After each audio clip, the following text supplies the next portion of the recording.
Hey guys, welcome to RedSunStories. Hope you're doing well.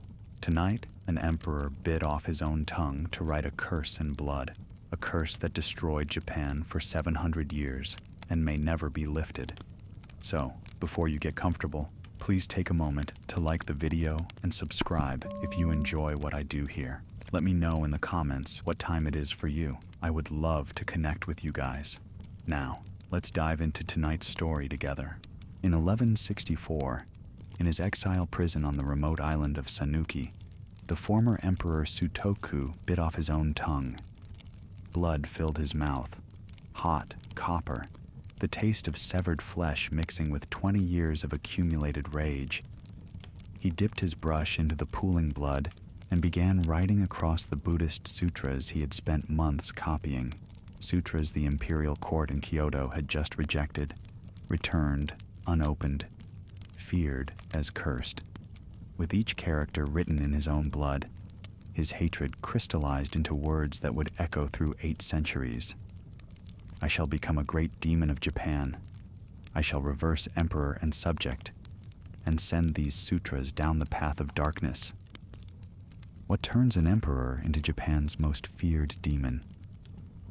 What happens when the imperial court, your own family, rejects even your attempt at redemption, sending back holy manuscripts written in devotion and blood as if they carried pestilence?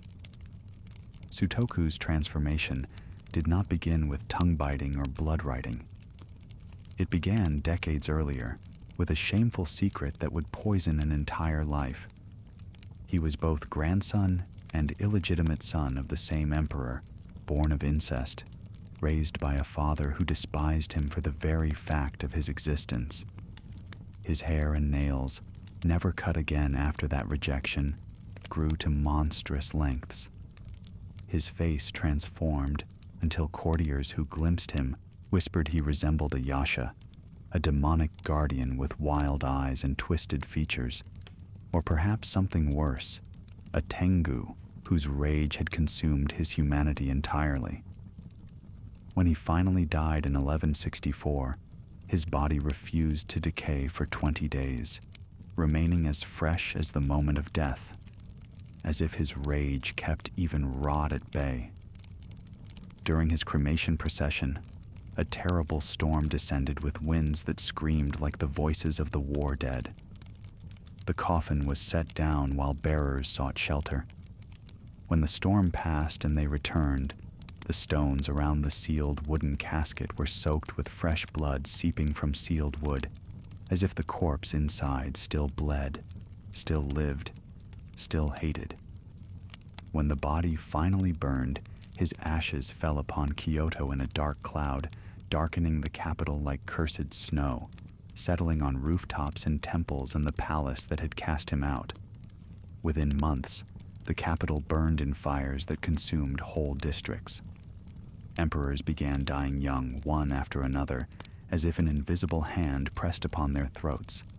Earthquakes shattered temples, plagues swept through the streets, droughts destroyed harvests for years, and then the Genpei War erupted, a civil conflict so devastating it would transform Japan forever, marking the decline of imperial power and the rise of the samurai class, warriors ruling over emperors. His curse, his vow to reverse emperor and subject, manifested literally across Japanese history. Every disaster for the next 700 years would be blamed on one name, Sutoku, the 75th emperor of Japan, who became one of the 3 great Onryō, vengeful spirits, alongside Sugawara no Michizane and Taira no Masakado. But where Michizane was a scholar wrongly accused, and Masakado a rebel warrior, Sutoku was an emperor betrayed by his own blood, rejected when he sought redemption, transformed by accumulated humiliation into supernatural evil. His curse has never been fully lifted. Only in 1868, over 700 years after his death, was he officially enshrined at Shiramine Shrine in Kyoto in a desperate attempt by the Meiji government to finally appease his spirit. a blood-stained stone is still housed at Takaya Shrine. As recently as 2012, when a major earthquake struck the Kanto region during the broadcast of a television drama depicting Sutoku's transformation into an Onryō, people whispered again that his vengeance had not ended. This is the story of how an emperor became a demon, how rejection births curses, how some wrongs can never be righted, some rage never appeased, how blood-written sutras still gather dust in forgotten corners of history, how dark ashes still fall somewhere in memory, settling on a nation that created its own most enduring nightmare.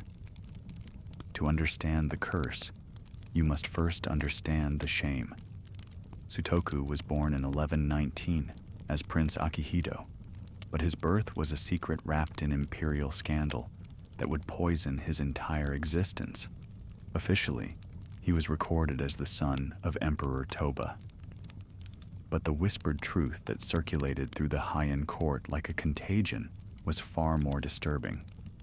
He was actually the son of retired Emperor Shirakawa, Toba's own father, making Prince Akihito both grandson and son through an incestuous relationship that violated every principle of imperial propriety. Emperor Shirakawa was one of the most powerful figures in Japanese history, a master of the Insei system, cloistered rule, where retired emperors wielded more actual power than reigning ones. Shirakawa had forced his son Toba to marry his own consort, and from that union came the child who should never have existed. Toba knew the truth.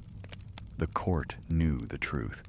And as Prince Akihito grew, he came to know it too, that he was the living evidence of his grandfather's dominance and his official father's humiliation. Emperor Toba despised the boy. How could he not? Every time Toba looked at his supposed son, he saw his own shame, his own powerlessness against his father's scheming. The child was a daily reminder that Toba had been forced to accept another man's offspring as his own heir, to raise the product of his father's violation of his marriage as if it were legitimate. In 1123, when Prince Akihito was only 5 years old, Emperor Shirakawa orchestrated his placement on the chrysanthemum throne. The child became Emperor Sutoku, the 75th Emperor of Japan, a boy emperor controlled entirely by his grandfather. For 6 years, Sutoku sat on the throne while Shirakawa ruled from behind the scenes, pulling every string, making every decision.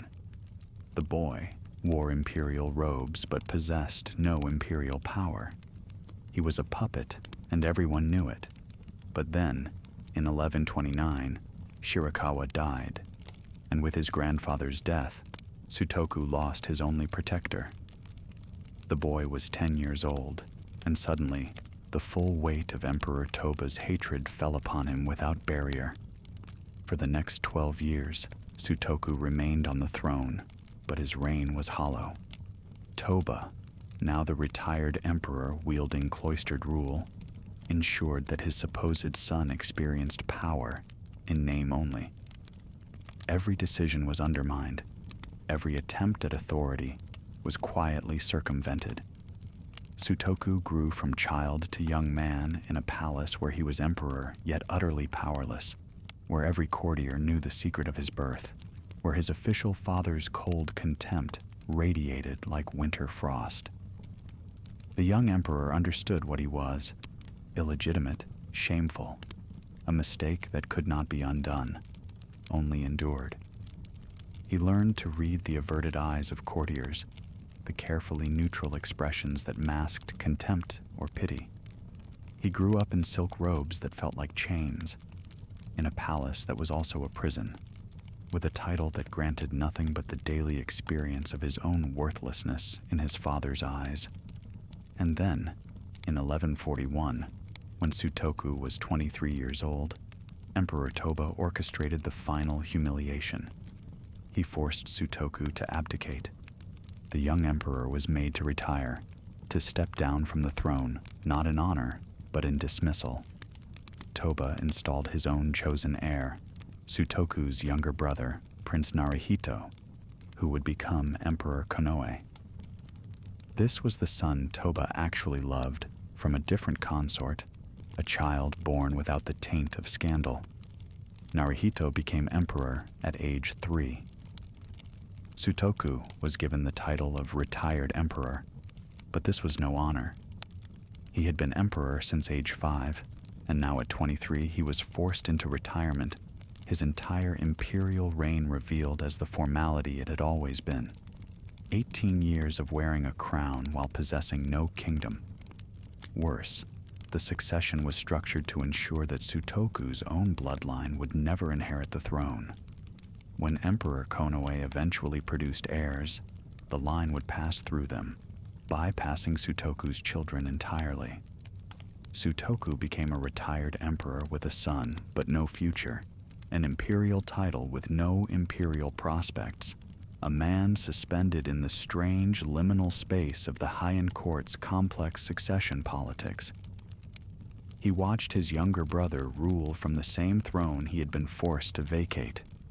He watched his official father, the man who hated him, wield all the real power as retired emperor. He waited, powerless, for years. The shame of his birth had become the architecture of his entire life. He was emperor, but not emperor. He was son, but not son. He was imperial blood, yet illegitimate. Every door was marked with his title, and every door was closed to his face. The humiliation accumulated like snow, layer upon layer, year after year, cold and suffocating and inescapable. For 14 years, Sutoku lived in this suspended state. Retired at 23, he spent his 20s and early 30s in the peculiar prison of being a former emperor with no path forward. He had a son of his own now, and perhaps in private moments, he allowed himself to imagine that when Emperor Konoe died or abdicated, the succession might finally acknowledge his line, might finally restore some dignity to his existence. Then, in 1155, something unexpected happened. Emperor Konoe died suddenly at the age of 17. He had reigned for 14 years, but died without producing an heir. The succession was suddenly open, uncertain. For the first time since his forced abdication, Sutoku felt the stirring of hope. Perhaps now his son could be named heir. Perhaps the court would finally acknowledge his lineage. Perhaps the shame could be partially undone. But Emperor Toba, still the retired emperor wielding cloistered power, had other plans. Toba had despised Sutoku for 36 years, since the moment of his shameful birth, and that hatred had not diminished with time. The thought of Sutoku's bloodline inheriting the throne was intolerable to Toba, so he orchestrated another succession, choosing yet another of his own sons, his fourth son, Prince Masahito, who would become Emperor Go-Shirakawa. Sutoku's line was passed over completely. His hopes, briefly kindled, were extinguished. Go-Shirakawa became emperor, and the message was clear. Sutoku's bloodline would never be allowed to rule. The court had made its decision. The shame would be permanent. The illegitimate emperor's descendants would be forever barred from imperial succession. Then, in 1156, Emperor Toba died. Sutoku was 37 years old. His official father, the man who had despised him his entire life, was finally gone. But with Toba's death came not relief, but crisis. The complex web of court factions that Toba had carefully managed began to unravel. Various clans took sides. Some supported Emperor Go-Shirakawa. Others, sensing opportunity or nursing their own grievances, approached Sutoku. The Hogan Rebellion began not as Sutoku's ambition, but as desperate circumstance. Powerful clans, the Fujiwara, the Minamoto, split into factions. Sutoku found himself at the center of a conflict he had not particularly wanted, but could not avoid. Forces gathered around him. Warriors like Minamoto no Tamayoshi and his son, the legendary archer Minamoto no Tametomo, as well as Fujiwara no Yorinaga. They framed their cause as supporting Sutoku's claim to restore his line to the succession. But Sutoku's heart was not truly in conquest.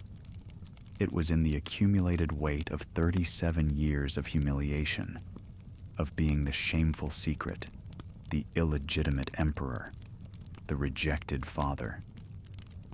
Perhaps a part of him hoped that military victory could undo the shame. That force could accomplish what blood and title had not, that he could finally be acknowledged. The rebellion lasted only days. In July of 1156, both forces faced each other in Kyoto. Minamoto no Tametomo, defending Sutoku's position, suggested a night attack on the enemy palace. It was sound strategy. Strike quickly, seize the advantage. But Fujiwara no Yorinaga rejected the plan. Meanwhile, the forces supporting Emperor Go-Shirakawa, led by Minamoto no Yoshitomo and Taira no Kiyomori, suggested the exact same tactic and executed it. On the night of July 29th, 1156, 600 cavalry attacked Sutoku's position at the Shirakawa-den Palace. Tametomo's archery was legendary. He repulsed the first attacks, his arrows striking with devastating accuracy, killing commanders with single shots. A fierce battle raged through the night. But then the attacking forces set the palace on fire. Flames consumed the wooden structure. Sutoku's warriors, fighting both fire and enemy forces, were forced to flee. By dawn, the rebellion was over. The defeat was absolute. But it was Go-Shirakawa's response that transformed military defeat into something far more cruel. The victorious emperor's forces were merciless. They executed rebels wholesale. They killed not just the warriors, but their entire families, wives, children, parents, anyone connected to the losing side. The executions were public and brutal, meant to send a message about the cost of opposing imperial authority. Sutoku himself was spared execution, but this was not mercy. Execution would have been dignity, would have been acknowledgement that he had been enough of a threat to warrant death. Instead, Go-Shirakawa ordered something worse: exile. Sutoku was banished from Kyoto, stripped of all remaining honors and titles, and sent to Sanuki province on the remote island of Shikoku, as far from the capital as one could be sent while remaining in Japan. At 37 years old, Sutoku was taken from the only world he had ever known. The Heian capital, with all its elaborate court rituals and silk-clad ceremonies, vanished behind him. He was transported across the inland sea to Shikoku, to a small house arrest compound in what is now Kagawa Prefecture, surrounded by guards, cut off from communication with the capital, forbidden from leaving. The exile was meant to be permanent. Sutoku would spend the rest of his life on this remote island, watching the sea, remembering the palace he would never see again, thinking about the shame that had defined every moment of his existence from birth to this final rejection. He had been born illegitimate, raised despised, made emperor as a puppet, forced to abdicate, had his bloodline rejected, and now he was exiled, erased from the capital's sight and mind. The accumulated humiliations of 37 years pressed down upon him like a physical weight. And in that pressure, something began to change in the former emperor's mind and spirit. Something began to crack and reform into a different shape entirely. Exile in Sanuki province was not the dramatic suffering of chains and torture. It was the quiet, corrosive suffering of irrelevance. Sutoku lived in a small compound with guards who watched but rarely spoke to him. The days were empty, stretching forward with no purpose, no end in sight except eventual death far from home. The sea wind blew constantly. bringing the salt smell of waters that separated him from Kyoto, from everything he had been, from any possibility of mattering. In this emptiness, Sutoku turned to Buddhism. He shaved his head and became a monk, embracing the religious life that many retired emperors adopted, but that for him carried the weight of genuine desperation rather than political theater. He began studying the Sutras, those sacred Buddhist texts promising enlightenment, redemption, the dissolution of earthly attachments and sufferings. Perhaps at first, it was simply something to fill the hours. But gradually, over months and years, it became something more. Sutoku began to see in Buddhism a possible path to redemption, not from the shame of his birth or the humiliation of his fall, but from the bloodshed of the Hogan Rebellion. Yes, he had not started the war. Yes, he had been as much caught up in it as directing it. But men had died because of him. Families had been executed. The capital had burned with conflict. And in the Buddhist understanding of karma, this violence clung to his soul like invisible chains.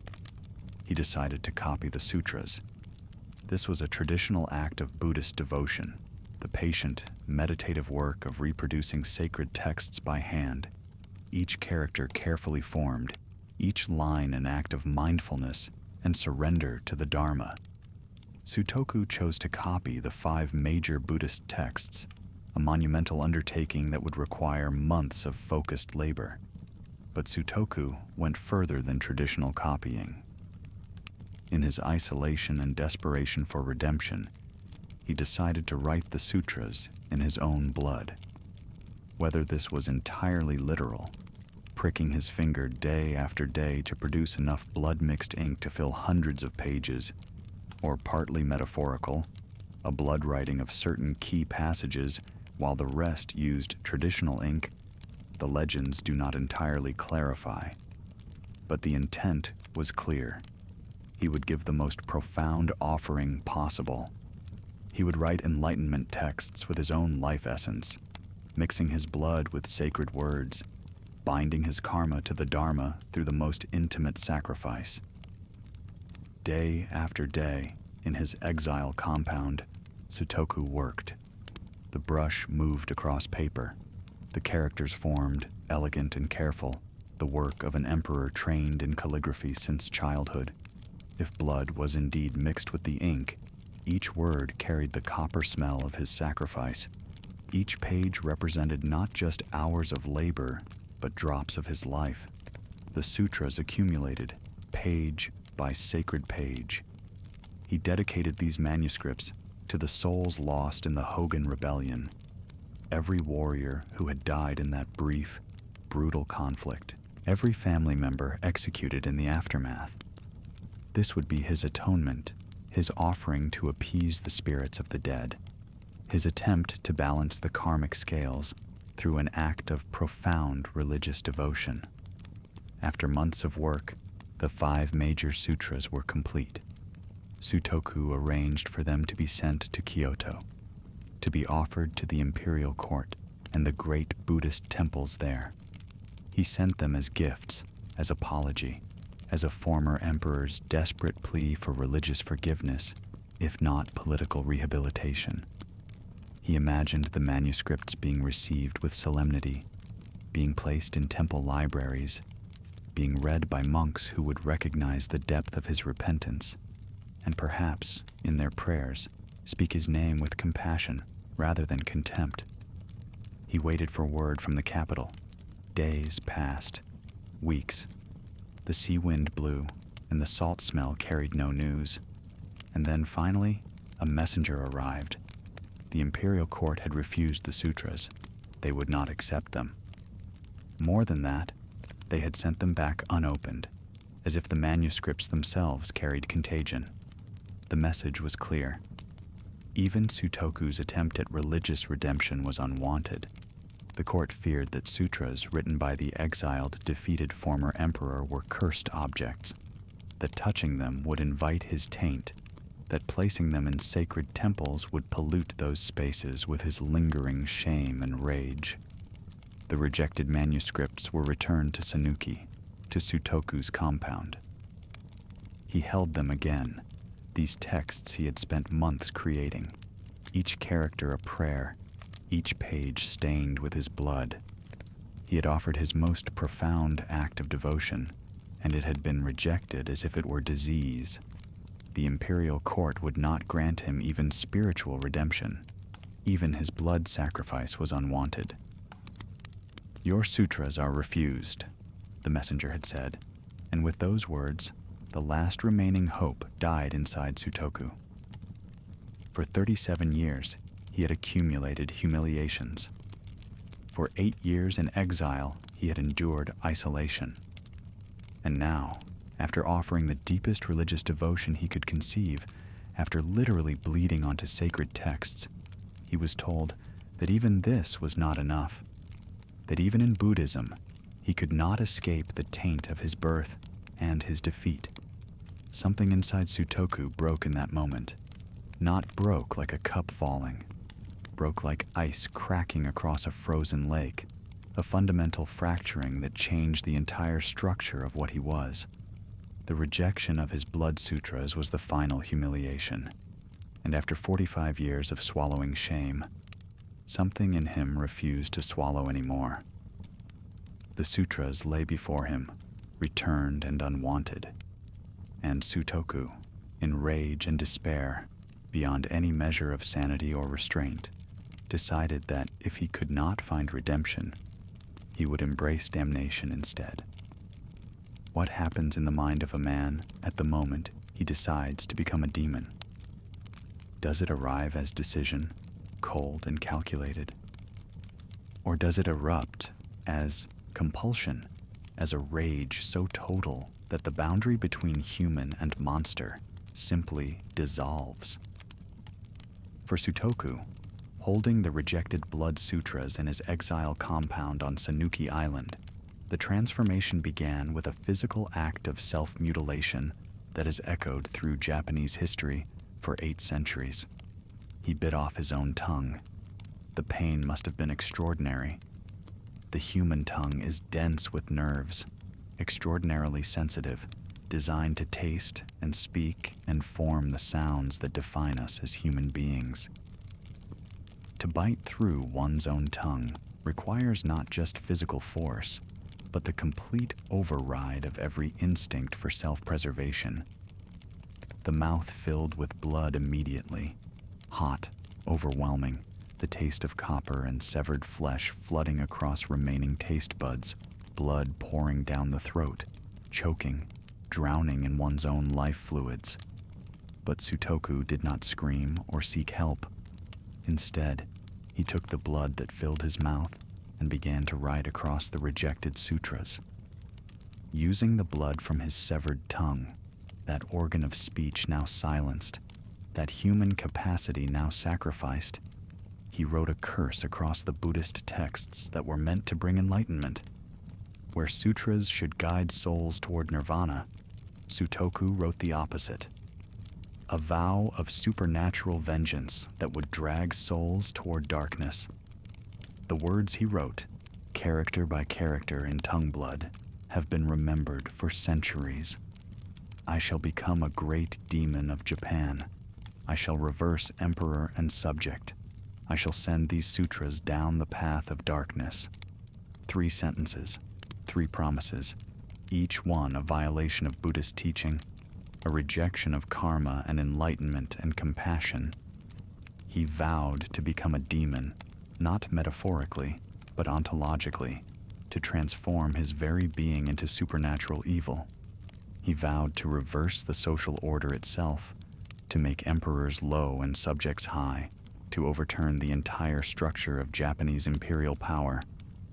And he vowed to corrupt the sutras themselves, to take these sacred texts he had copied and blood-written as devotion and transform them into cursed objects, to send them down the path of darkness, where they would spread misfortune rather than mercy. The act of writing must have taken considerable time. each character had to be formed properly despite blood dripping from his mouth, despite the pain of his severed tongue, despite whatever physical shock was setting in.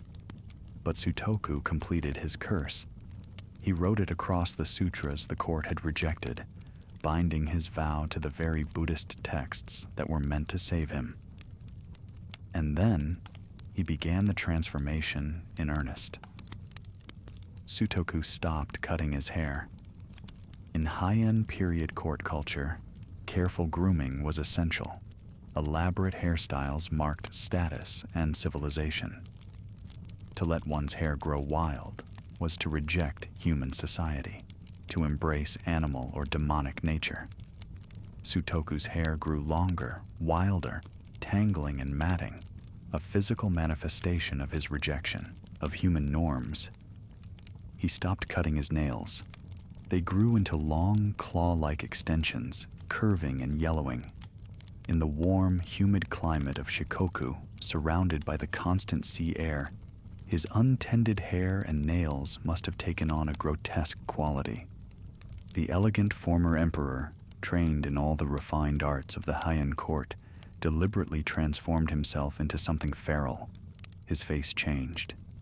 Whether through the natural effects of aging under extreme stress, or through sheer force of rage reshaping his features, or through something more supernatural. The records say that Sutoku's appearance became terrifying. Courtiers who glimpsed him, guards who saw him in his compound, or rare visitors who were forced by duty to check on the exiled former emperor, reported that his face no longer looked fully human. Some said he resembled a yasha, those demonic guardians of Buddhism who protected sacred spaces with fierce wrath. Others whispered he had become more like a tengu, those crow-like demons of Japanese folklore associated with mountains and mischief and corrupted Buddhist monks. The transformation was both physical and spiritual. Sutoku rejected his humanity deliberately. He had tried to be a good emperor, impossible when made emperor as a child puppet. He had tried to be a filial son, impossible when his official father despised him. He had tried to be a devoted Buddhist seeking redemption, impossible when the court rejected even his blood sacrifice. Every path toward being acceptably human had been closed to him by the circumstances of his birth and the cruelty of his family and the politics of succession that used him and discarded him. So he became what they had always treated him as, monstrous. The shame they had inflicted, the illegitimacy they had whispered about, the rejection they had enacted at every turn, he would transform all of it into supernatural power. If he could not be respected, he would be feared. If he could not be redeemed, he would be damned. If he could not find peace, he would ensure no one else would either. For the remaining years of his exile, until his death in 1164, Sutoku lived in this transformed state. A former emperor with wild hair and claw nails, and a face that frightened guards, his mouth still marked by the severed tongue, living in a small compound on a remote island, nursing a curse that grew stronger with each passing day of isolation and rage. He was 55 years old when he died, but by then he was no longer truly human in any meaningful sense. He had completed his transformation. He had become what he vowed to become. And when death came, it was only the beginning of his vengeance. Sutoku died in 1164. The official records note the date, but little else. A terse acknowledgement that the exiled former emperor had finally expired on Sanuki Island. There was no imperial mourning, no official state funeral. Emperor Go-Shirakawa, the brother who had defeated him and exiled him, essentially ignored the death. No elaborate Buddhist ceremonies were ordered from the capital. No high-ranking officials were sent to oversee proper imperial burial rites. The message was clear, even in death. Sutoku did not matter. He had been erased from imperial consciousness, and his death changed nothing. His body would be dealt with as a local matter, not an imperial one, as if he had been merely another provincial official rather than a former emperor, grandson, and son of emperors. With imperial blood running through his veins, even if that blood was tainted by incest and shame. But Sutoku's body refused to cooperate with its own insignificance. After death, his corpse was prepared and set aside in his compound, while messengers were sent to Kyoto to request instructions for burial. This was customary. The body of even an exiled emperor should receive some official guidance for disposal. But days passed, and no instructions came from the capital.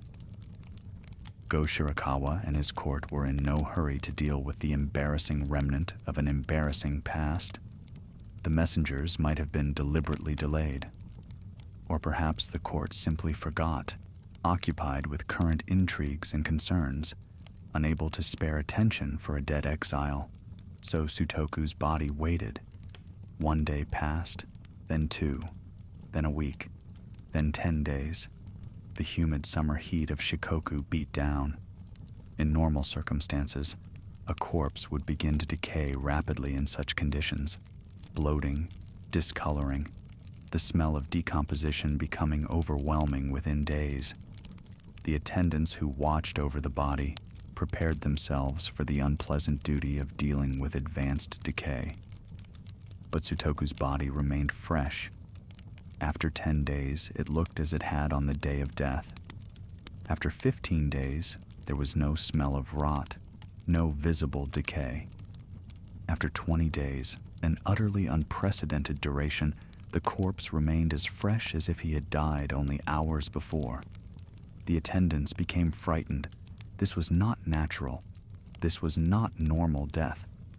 The former emperor's body was refusing to decay, as if his rage were keeping corruption at bay, as if his vow to become a demon had already begun manifesting in physical reality. Whispers spread among the guards and servants. His curse was real. Even death could not release him. His hatred was so powerful, it prevented his own flesh from returning to the earth. Finally, after 20 days, instructions arrived from Kyoto. Or perhaps the local officials simply decided they could wait no longer and cremated the body without imperial permission. A cremation procession was organized to transport Sutoku's perfectly preserved corpse to the funeral pyre. But as the procession moved through Sanuki province, a terrible storm descended. The sky darkened unnaturally. Winds howled with voices that sounded almost human, almost like screaming. Rain lashed down in sheets. Thunder cracked overhead like the breaking of the earth itself. The bearers carrying Sutoku's coffin struggled against the wind, blinded by rain, deafened by thunder. The storm became so violent, they were forced to set the coffin down and seek shelter.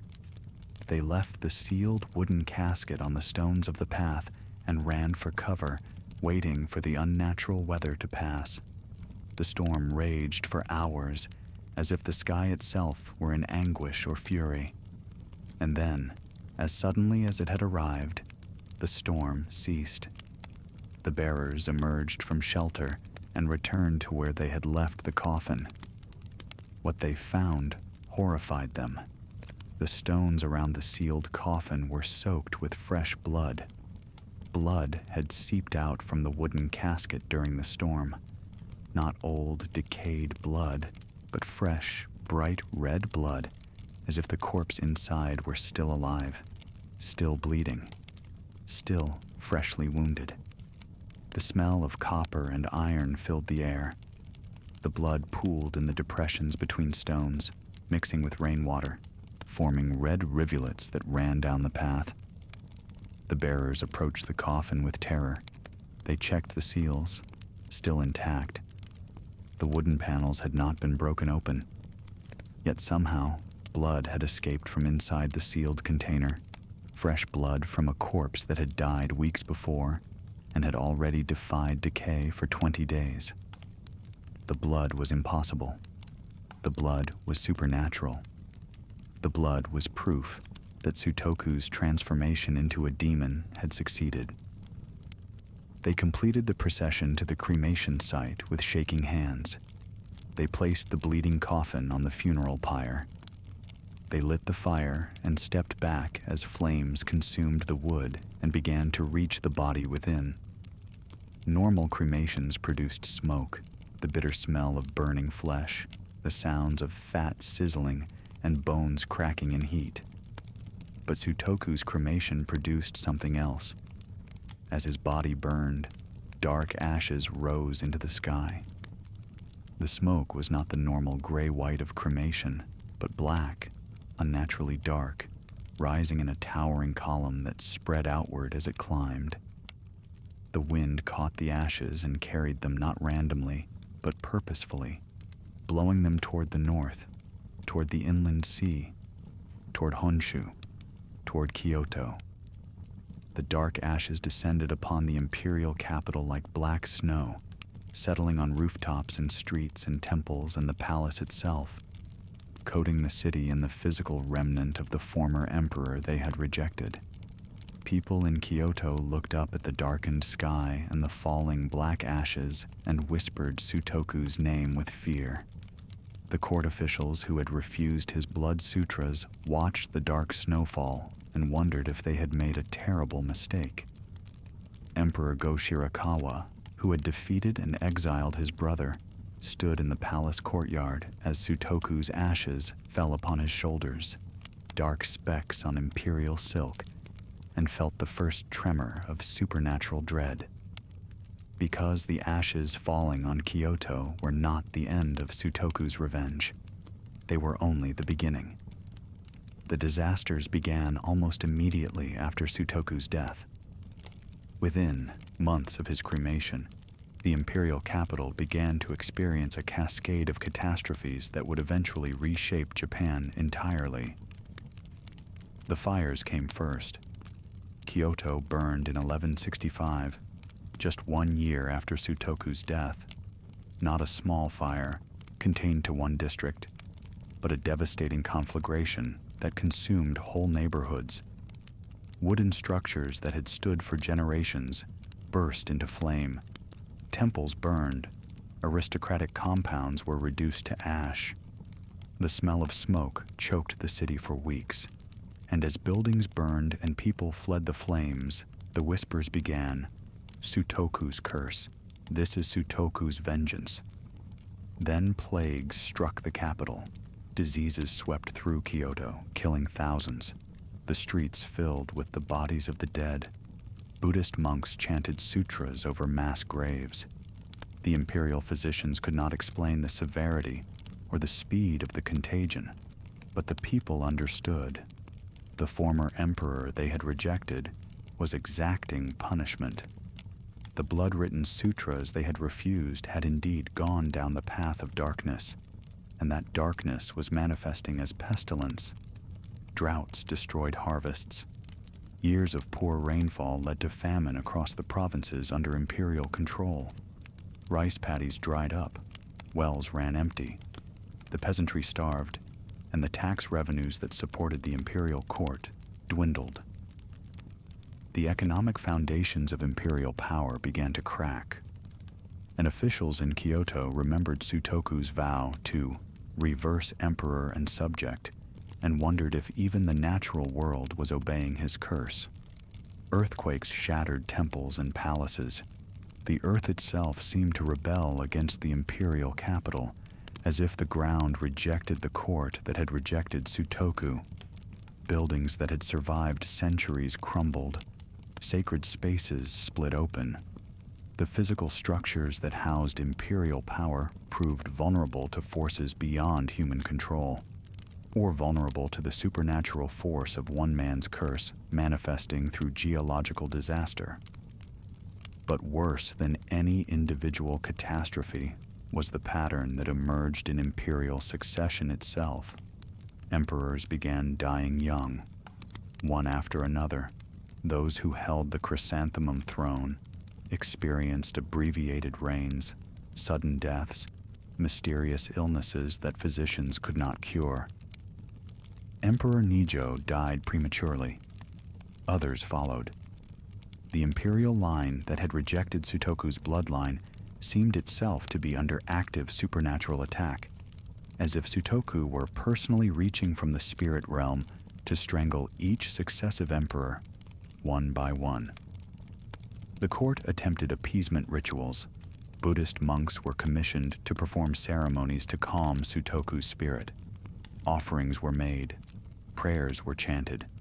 But the disasters continued. The fires kept burning. The plagues kept returning. The earthquakes kept shaking, because Sutoku's rage was not the kind that could be easily appeased. He had been rejected too many times, humiliated too profoundly, denied redemption too absolutely. His curse was not a demand for offerings, but a vow of fundamental transformation. And then came the ultimate manifestation of his vow to reverse emperor and subject, the Genpei War. From 1180 to 1185, Japan plunged into a civil war between two great warrior clans, the Taira and the Minamoto. The conflict was nominally about imperial succession and political control, but its deeper significance was structural. This was not a war between emperors or aristocrats fighting with courtiers and diplomacy. This was a war of samurai, warriors, military commanders, men of violence, fighting for supremacy with swords and armies. And when the war ended with Minamoto victory, the result was the establishment of the Kamakura shogunate, the first shogunate, the beginning of a political structure where samurai ruled and emperors became ceremonial figureheads. Sutoku's vow had manifested literally. Emperor and subject were reversed. The imperial family, which had treated Sutoku with such contempt, lost actual political power. The samurai class, subjects, warriors, those who should serve, became the rulers of Japan.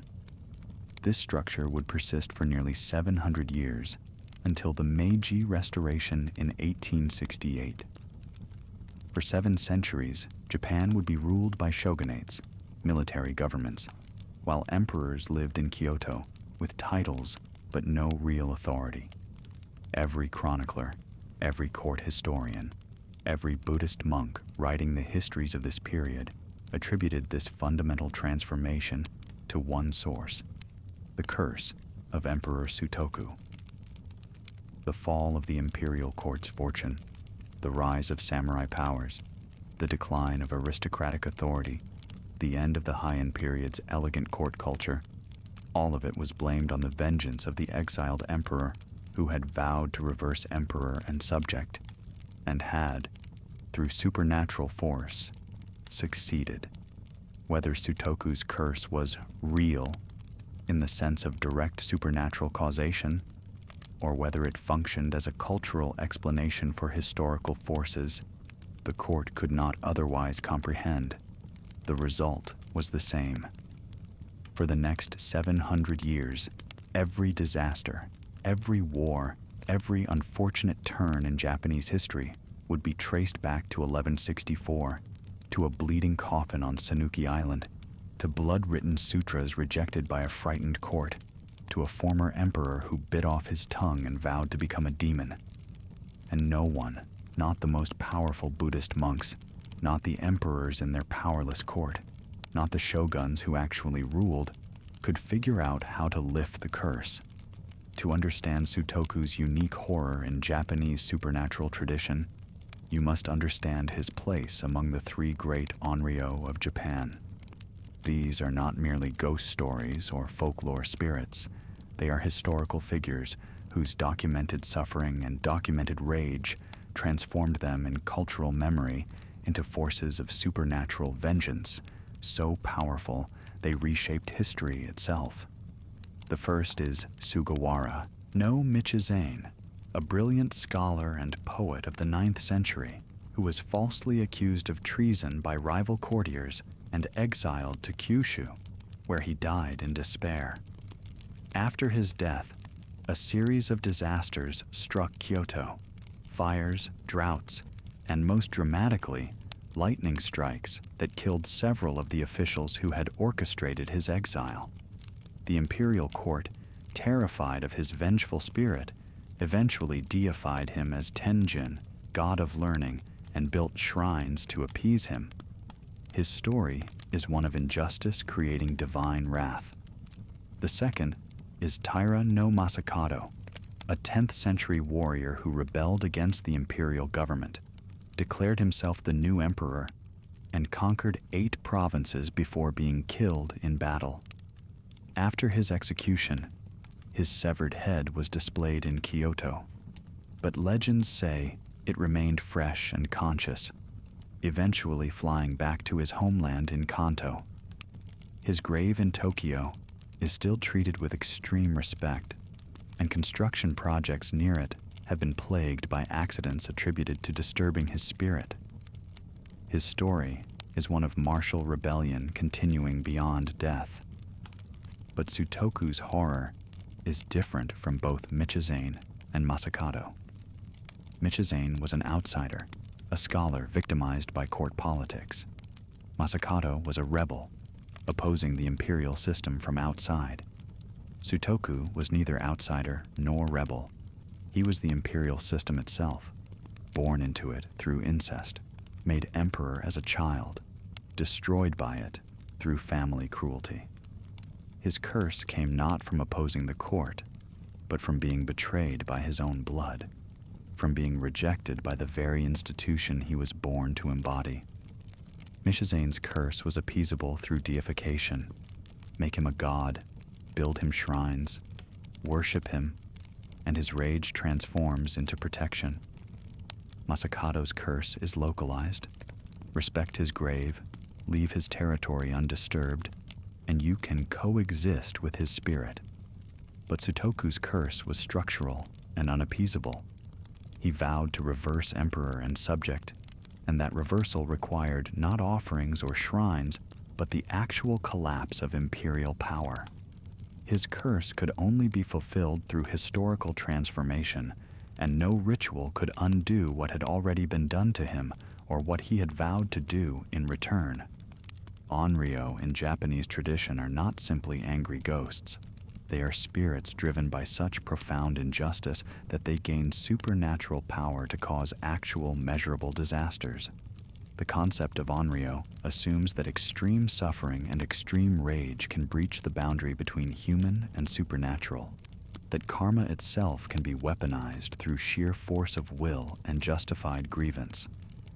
The wronged person becomes a force of nature, causing earthquakes, fires, plagues, political upheavals, until the wrong is somehow addressed.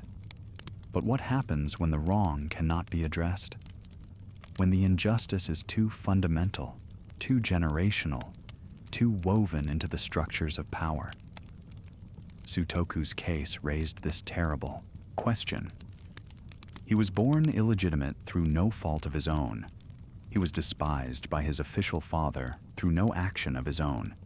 He was made emperor and then deposed through political machinations beyond his control. He was rejected even when seeking Buddhist redemption through no failing of his devotion. At what point was the wrong committed, and who could possibly make it right? The imperial court tried to ignore the question. They let 700 years pass without official acknowledgement that they had destroyed a legitimate emperor, that his suffering had been their creation, that his curse was their responsibility.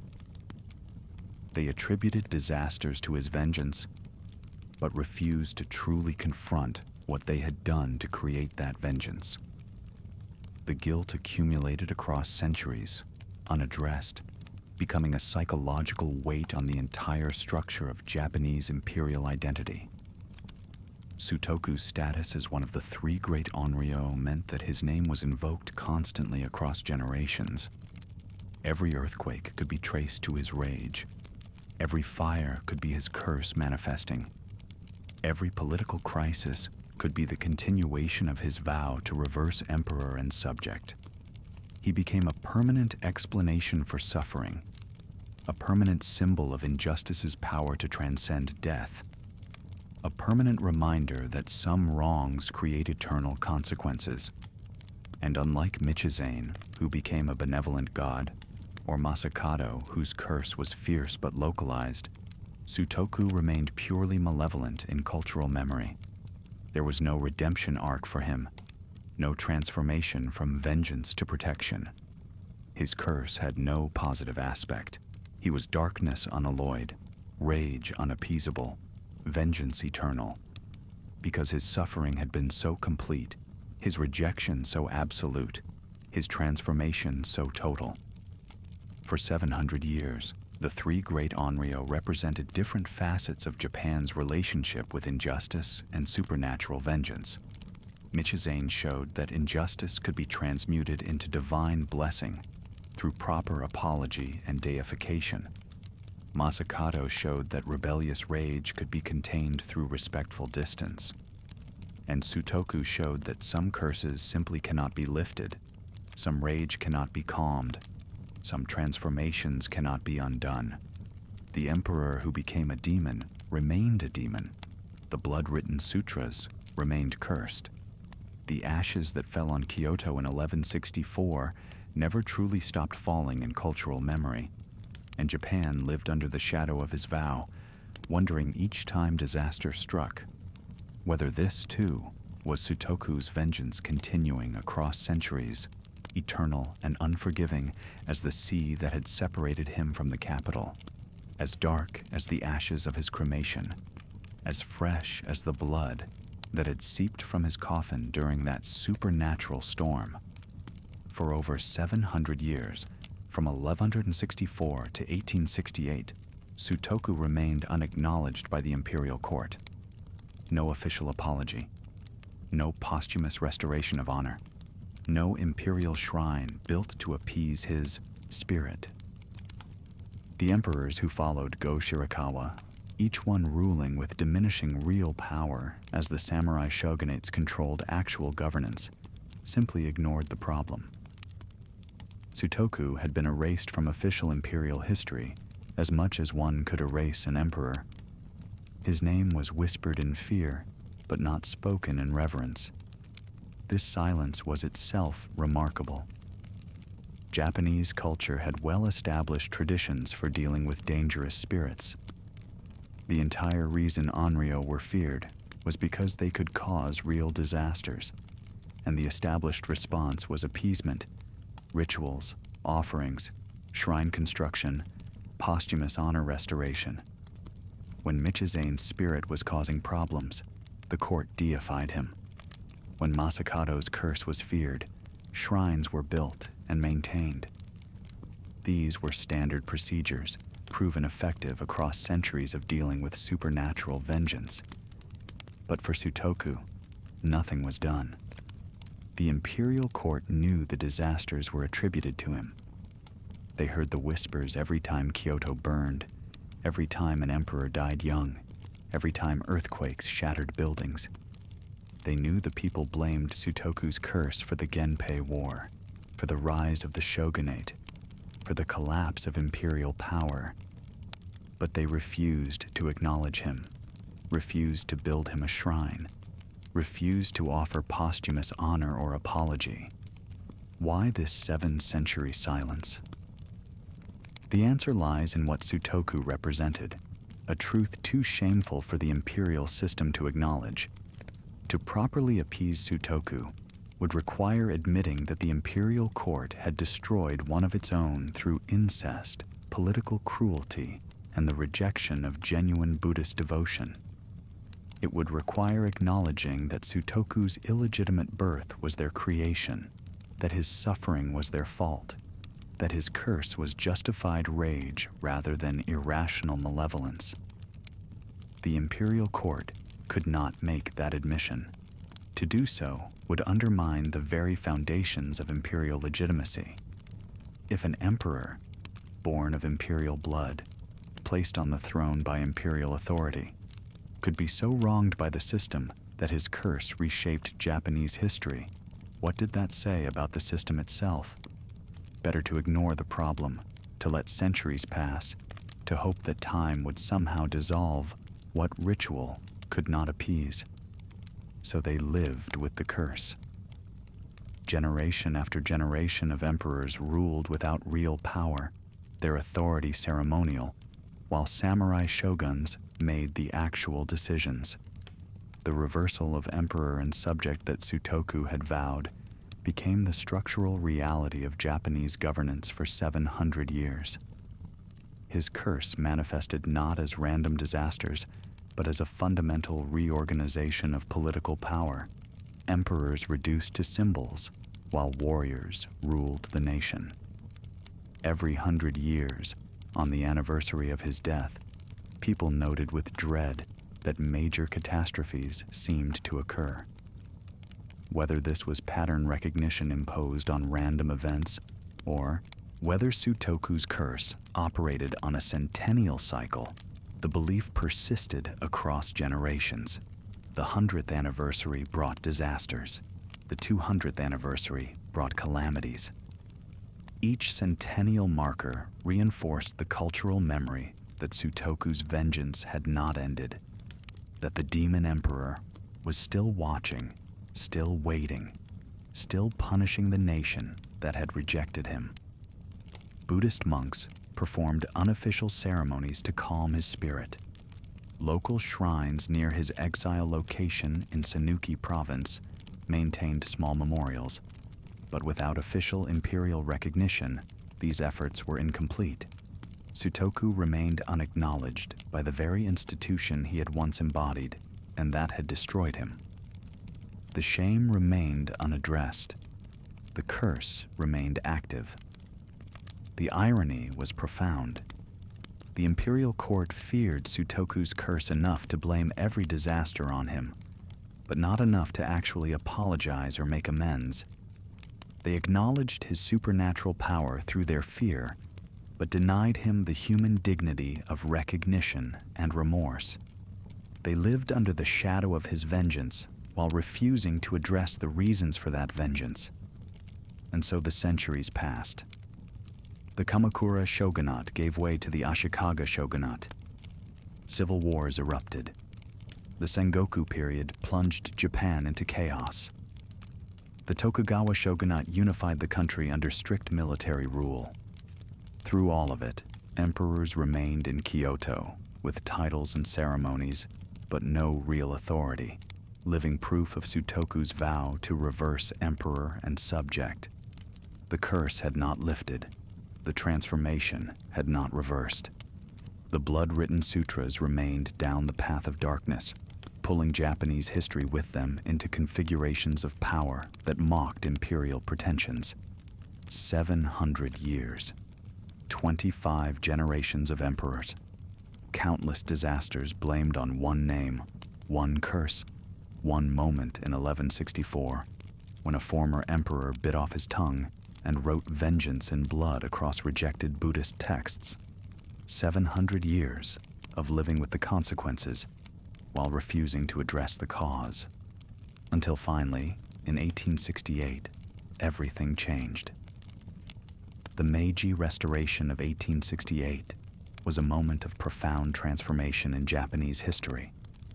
After over 2 centuries of Tokugawa shogunate rule, a coalition of domains overthrew the shogun and restored the emperor to actual political power. The young Emperor Meiji suddenly found himself not merely a ceremonial figurehead, but the symbol and reality of a modernizing Japan that sought to reclaim imperial authority while embracing Western technology and governance structures. It was in this context of imperial restoration and national reinvention that the Meiji government finally decided to address the 700-year-old curse of Emperor Sutoku. The logic was both spiritual and political. If the emperor was truly being restored to power, if the reversal of emperor and subject was finally being corrected after 7 centuries, then perhaps Sutoku's curse could at last be appeased. The new government needed all the legitimacy and spiritual support it could gather. leaving the most powerful Onryō in Japanese history unaddressed, seemed dangerously negligent when attempting to restructure the entire nation. In 1868, the Meiji government ordered the construction of Shiramine Shrine in Kyoto.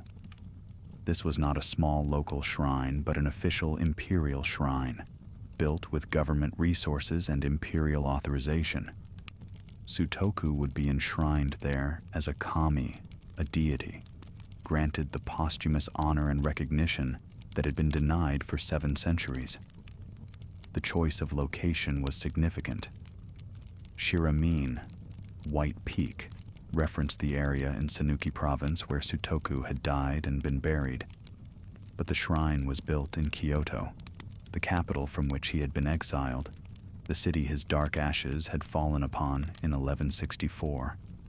Bringing his spirit back to Kyoto, enshrining him in the capital that had rejected him, was meant as a symbolic reversal of his exile, a belated homecoming granted by the very imperial institution that had cast him out.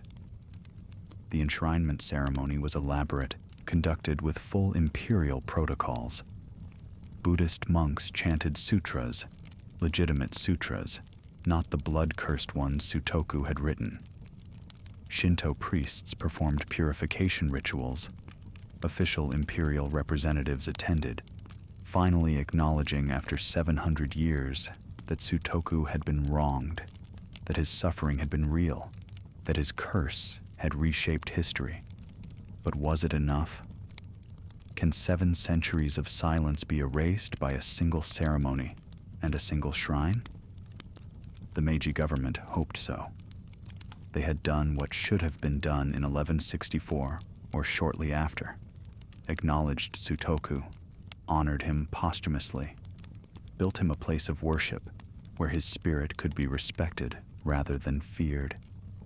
They had attempted to appease the demon emperor, to transform his curse into blessing, to finally resolve the oldest supernatural grievance in Japanese history. The Takaya Shrine in Kagawa Prefecture, near where Sutoku died, preserved an even more direct connection to his curse. They enshrined one of the stones from the path where his coffin had been set down during that terrible storm, one of the stones that had been soaked with fresh blood seeping from the sealed casket.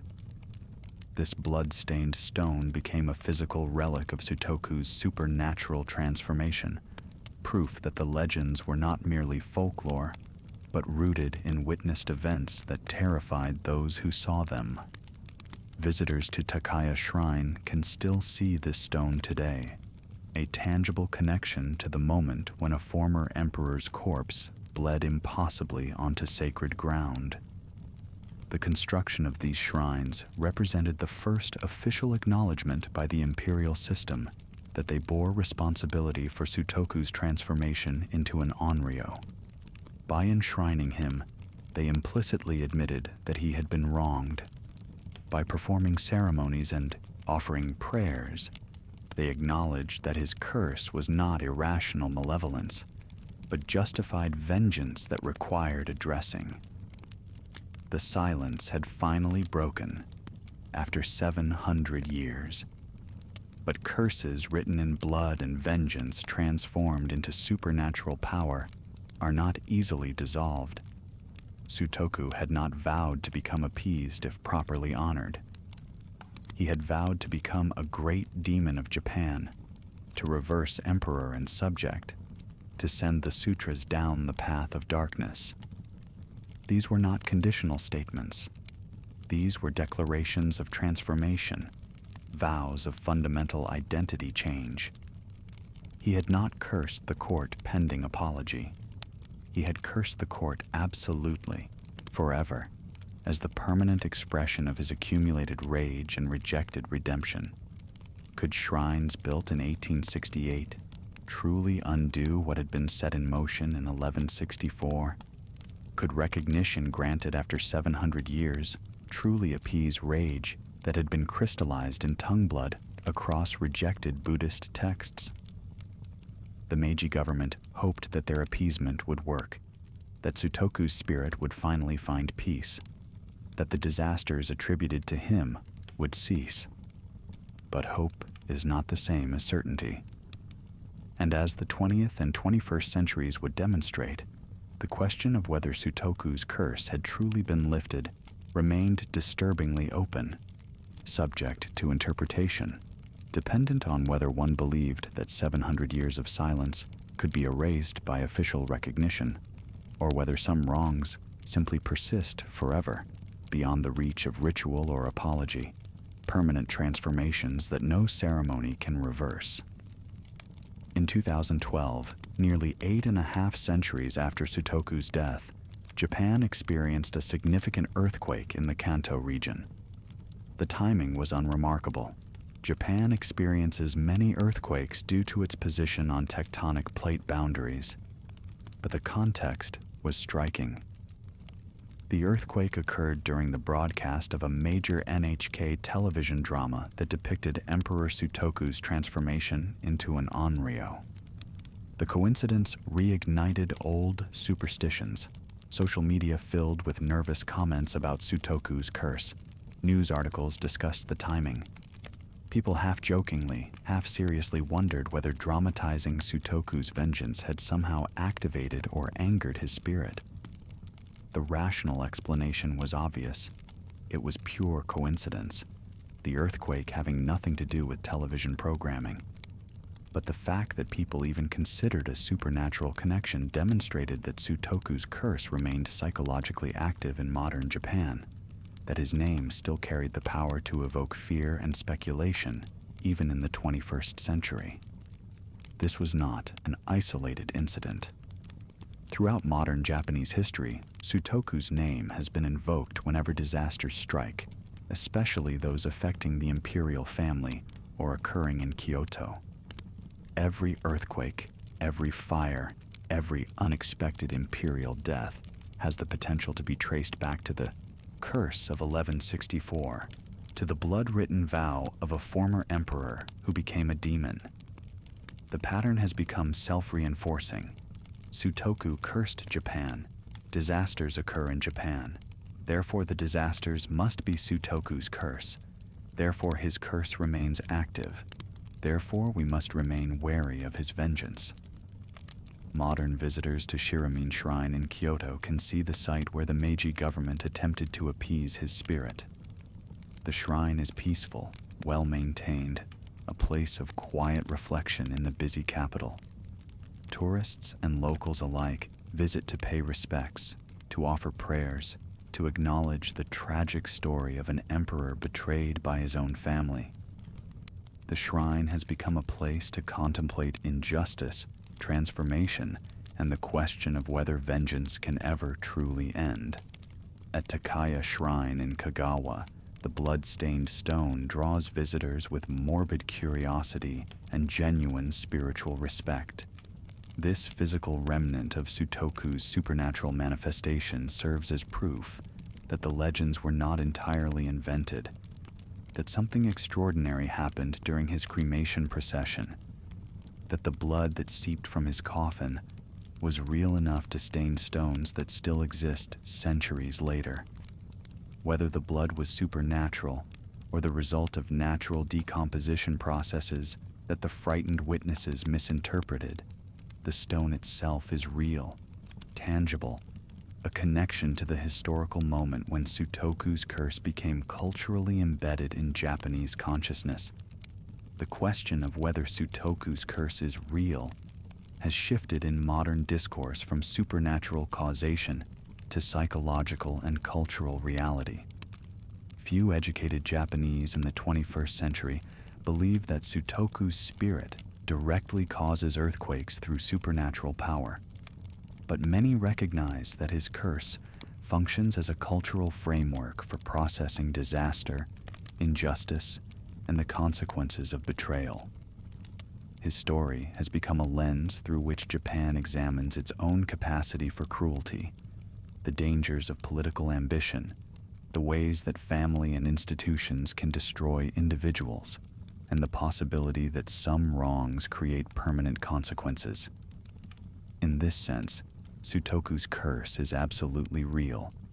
It exists as a persistent cultural trauma, a story that continues to resonate because it speaks to fundamental human experiences of betrayal, rejection, and the transformation of suffering into rage. Every time his name is invoked in connection with disaster, the curse renews itself, not through supernatural power, but through the psychological reality of collective memory and cultural storytelling. Modern Japanese popular culture continues to reference Sutoku. He appears in manga, anime, video games, and novels as the archetypal cursed emperor, the ultimate Onryō. His image, wild-haired, claw-nailed, with the terrifying face of a Yasha or Tengu, has become shorthand for justified vengeance, transformed into supernatural horror. He represents the dark potential within, imperial history, the shameful secrets that powerful institutions try to hide, the individuals destroyed by political machinery who nevertheless manage to strike back across centuries through the power of their stories. The 2012 earthquake during the broadcast about him was not proof of supernatural curse, but proof of something equally significant, that in modern, technological, rational Japan, the name Sutoku still carries emotional and psychological power, that people still wonder, even half-jokingly, whether they should be careful about invoking or depicting his story. That 8.5 centuries after his death, the former emperor who bit off his tongue and wrote a curse in blood remains a living presence in Japanese cultural consciousness. His curse persists, not because his spirit actively causes disasters, but because his story perfectly encapsulates the relationship between suffering, injustice, and the human capacity for transformation into something beyond human. Whether you believe in Onryō or not, whether you think curses are supernatural reality or psychological projection, Sutoku's story works. It resonates. It explains. It warns. And in that resonance and explanation and warning, the curse continues, generation after generation, as real as any supernatural power because it lives in the minds and hearts of those who hear his story and recognize in it something true about the world and about what happens when we reject those who seek redemption. As you drift deeper into sleep, let the full weight of Sutoku's story settle upon your consciousness, like those dark ashes that fell on Kyoto in 1164, like the blood that stained stones during an impossible storm, like the centuries of disasters attributed to one man's justified rage. This is not simply a ghost story. This is not merely folklore or superstition dressed in historical costume. This is the story of how suffering becomes structure, how personal betrayal transforms into cultural trauma, how one individual's accumulated humiliations can reshape an entire nation's destiny, whether through supernatural causation or through the power of stories to organize meaning and distribute responsibility for catastrophe. Emperor Sutoku was born into shame he did not create, the illegitimate product of incest between his grandfather Shirakawa and his official father Toba's consort. From the moment of his birth, he carried a taint that would define his entire existence. He was made emperor at age 5, not as an honor, but as a political maneuver by Shirakawa to maintain power. He ruled for 18 years with no actual authority, a child puppet who grew into a young man puppet, always controlled, always despised by the man who was officially his father, but actually his victim and unwilling stepfather. At 23, he was forced to abdicate, discarded when no longer useful.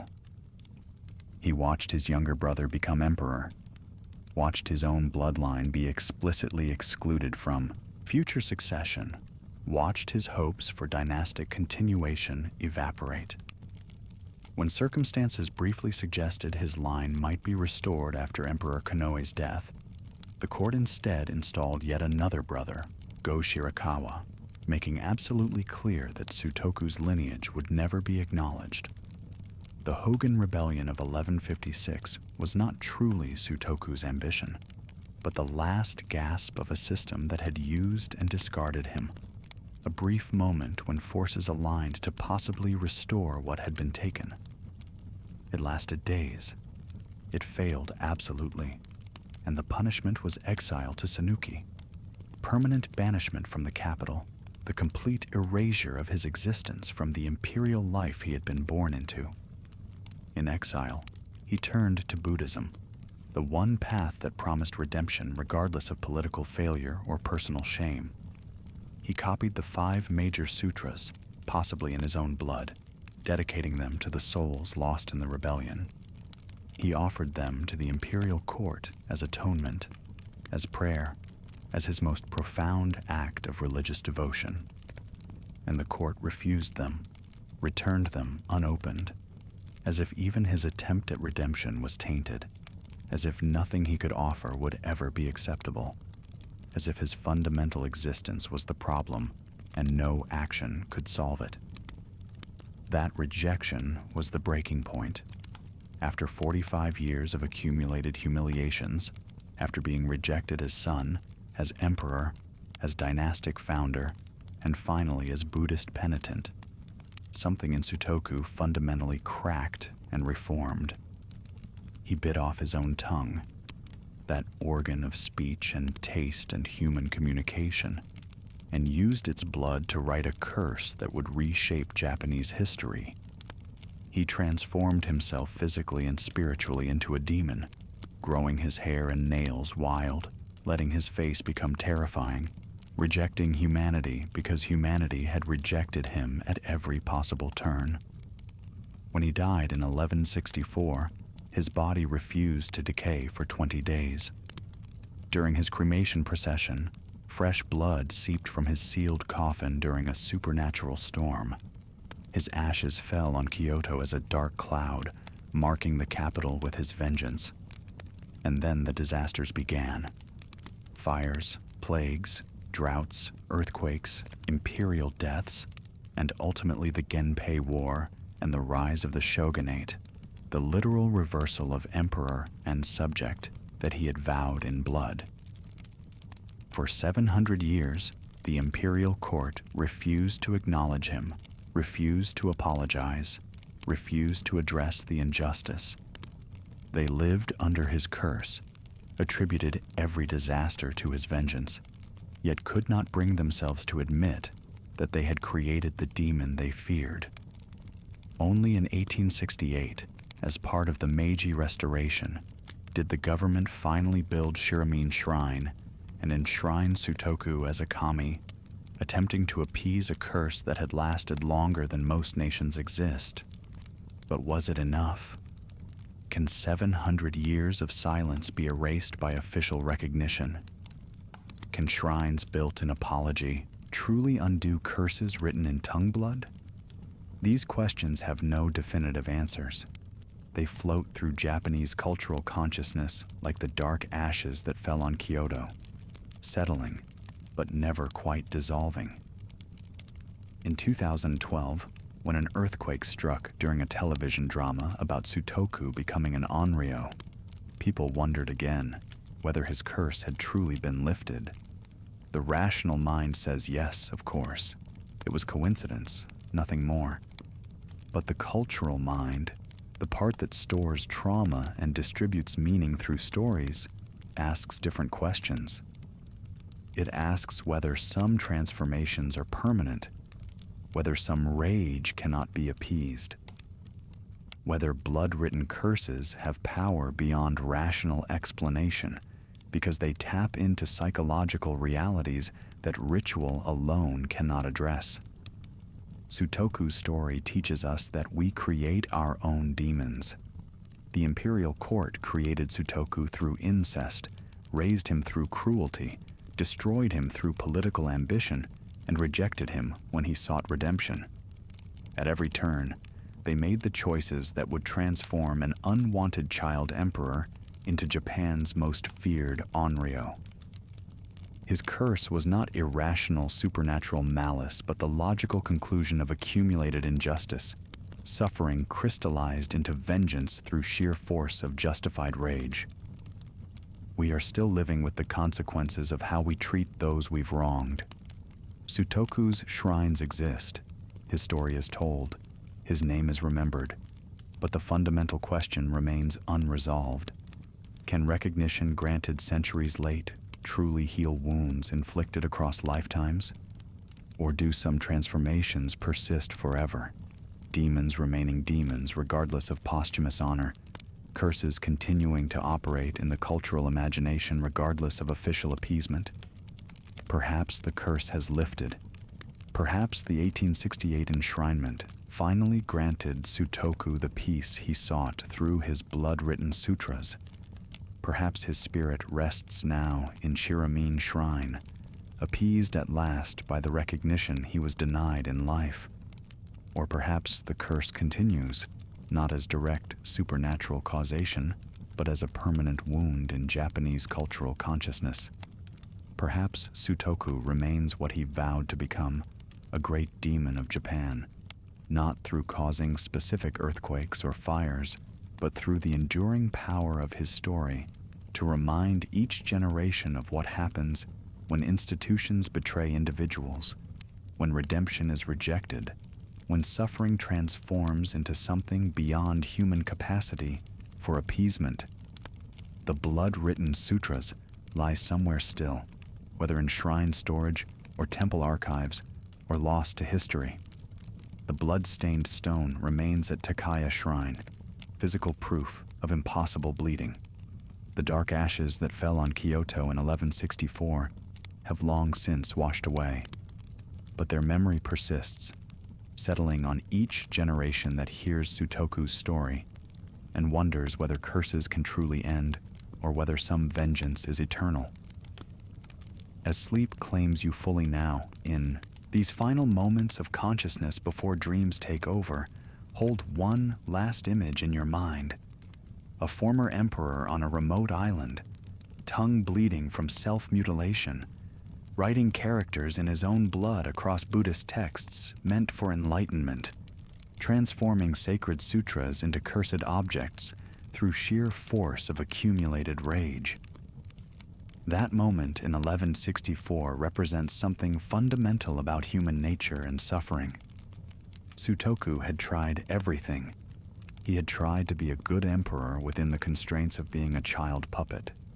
He had tried to be a filial son despite his official father's hatred. He had tried to reclaim dynastic dignity through political maneuvering. He had tried to find redemption through Buddhist devotion. Every path toward acceptable existence was closed to him by forces beyond his control. His illegitimate birth, his despised status, the politics of succession, the court's rejection even of his religious offerings. When all paths toward redemption are closed, when every attempt at acceptable humanity is rejected, what remains?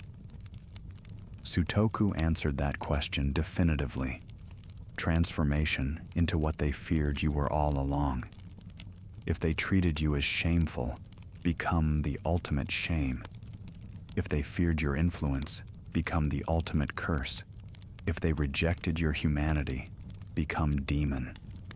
If they would not grant you peace, grant no one peace ever again. The vow he wrote in tongue blood, I shall become a great demon of Japan, reverse emperor and subject, send these sutras down the path of darkness, was not threat, but prophecy, not curse, but identity, not revenge, but transformation. He did not ask to become a demon. He declared it as accomplished fact.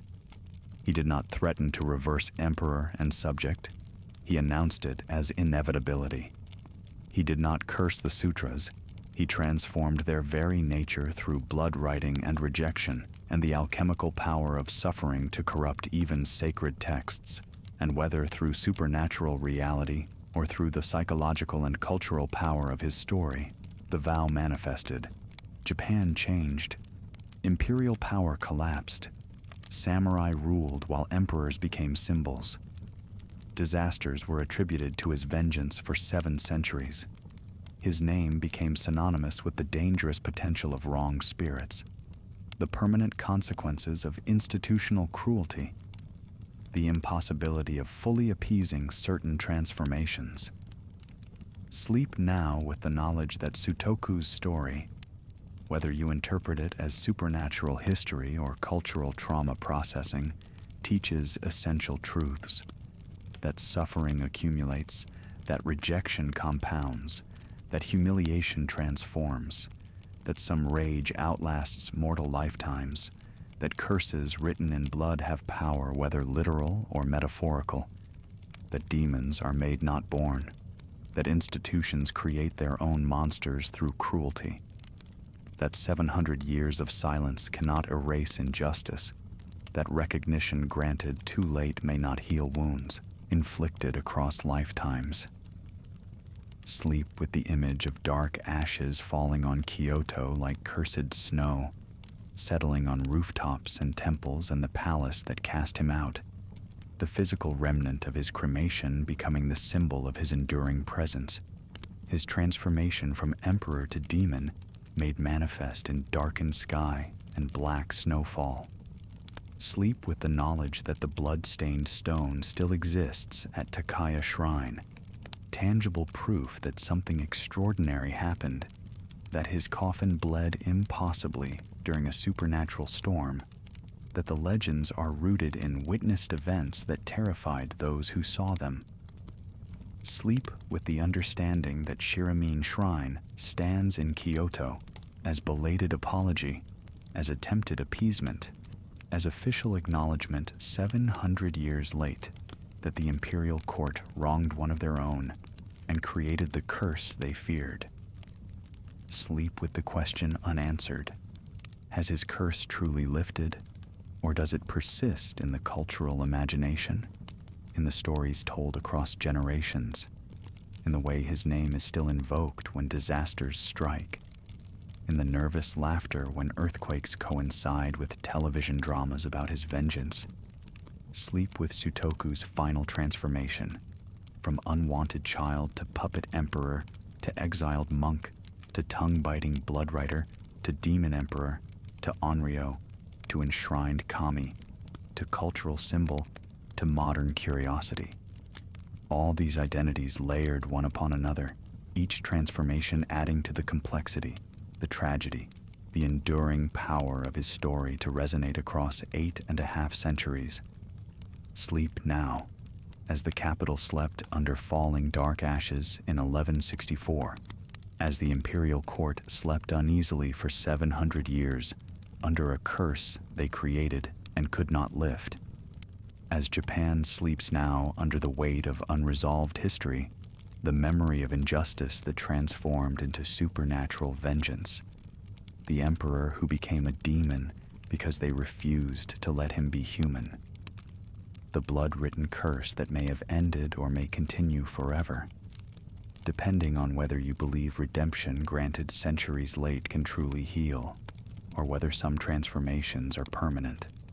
Some demons remain demons. Some ashes keep falling in memory even after the fires have been extinguished, and the storms have passed, and the blood has dried on ancient stones. The emperor who became darkness still watches, whether as appeased spirit in Shiramine Shrine, or as enduring curse in cultural consciousness. His story is complete, yet never-ending. His transformation is historical fact, yet ongoing interpretation. His curse is ancient, yet contemporary, supernatural, yet psychological, lifted, yet persistent, resolved, yet eternal. Rest now in the paradox of Sutoku, simultaneously pitied and feared, wronged, yet terrifying, victim and monster, emperor and demon, human and something beyond human, dead for 8.5 centuries, yet still present in every earthquake and fire and disaster, that makes people whisper his name with dread and recognition. The blood-written sutras gather dust in forgotten corners or lost to history entirely. But their curse was never in the physical manuscripts. It was in the rejection, in the accumulated suffering, in the transformation of a man into a symbol, in the power of his story to organize meaning around disaster and distribute responsibility for injustice across centuries. Sleep with Emperor Sutoku, the 75th Emperor of Japan, one of the three great Onryō, the demon king who was once a child puppet, the cursed spirit who sought only redemption, the vengeful ghost who rewrote Japanese political structure through force of rage, the dark ashes that fell on Kyoto and have never truly stopped falling somewhere in collective memory, forever.